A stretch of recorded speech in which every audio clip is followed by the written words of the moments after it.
Hi there, this is Katie Lemire with NAU Country's IT Marketing and Training Department. Today we're going to go over how your farmers can get set up for frost alerts. Our frost alerting feature helps farmers plan and take preventative steps on eliminating frost on existing crops. It also assists in determining schedules around planting and harvesting. Our notifications are set up on an entity level and can be added to individual policies. When signed up for frost notification emails, a policy will be enabled for all fields and all policy years. This setup can be done in the Farmer Portal or the NAU Country mobile app. Before we begin this demonstration, there are two requirements. One is that the farmer must have an active Farmer Portal account, and two, frost alerts actually will only work for policies that have mapped fields. In this demo, we're going to show this as though we have both set up. Let's begin by navigating to naucountry.com.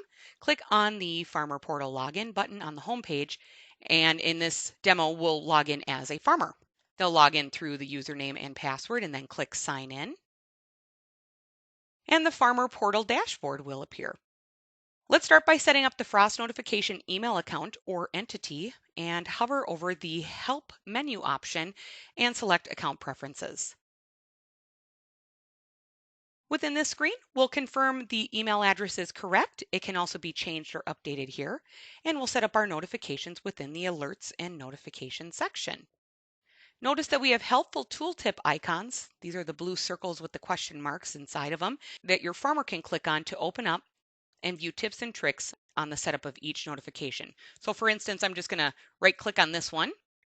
This is just a bit more detail on frost notifications. So if I were a farmer logged in through the Farmer Portal, I could click on that and the tips and tricks would open. And basically following step by step what we're going through today, they'll even have a chance to look at the mobile setup portion as well as what the email notification example looks like. Again, a little bit more detail on the field cards alerts, as well as the alert viewer and additional resources. They can always go back to farmer tips and tricks here as well.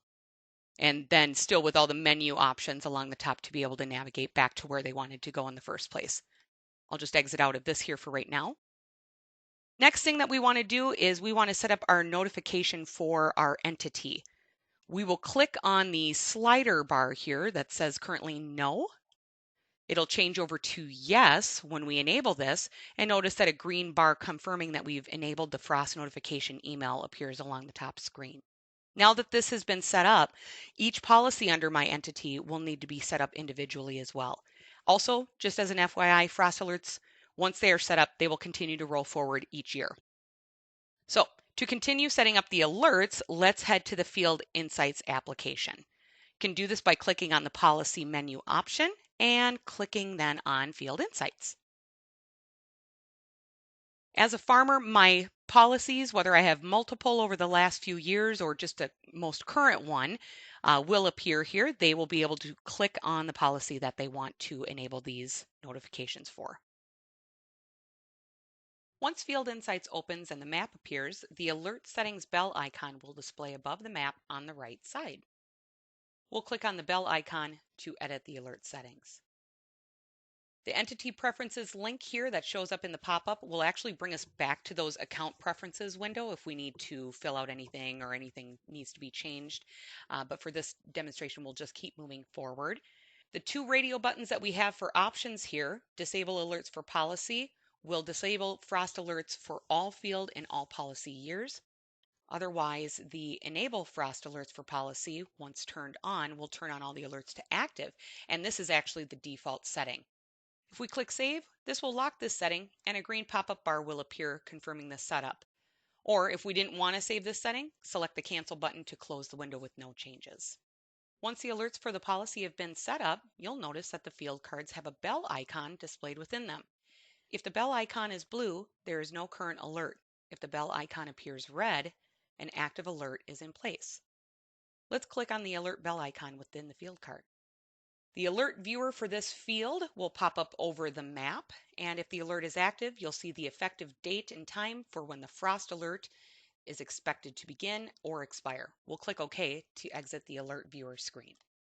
If frost is forecast within the next 72 hours and is detected to possibly impact fields listed within the policy, a frost notification will be emailed to the farmer once a day. Looking back at the tips and tricks, this is just a quick view at what the email notification will look like. This email will include the policy affected and will contain a link to access the policy through Field Insights. Please note as a disclaimer, do not rely solely on Field Insights frost notification for the protection of life or property. Some alerts may be delayed or missed due to issues on a mobile network system or via internet. A weather radio, local news affiliate, or official weather source should also be monitored for weather warnings.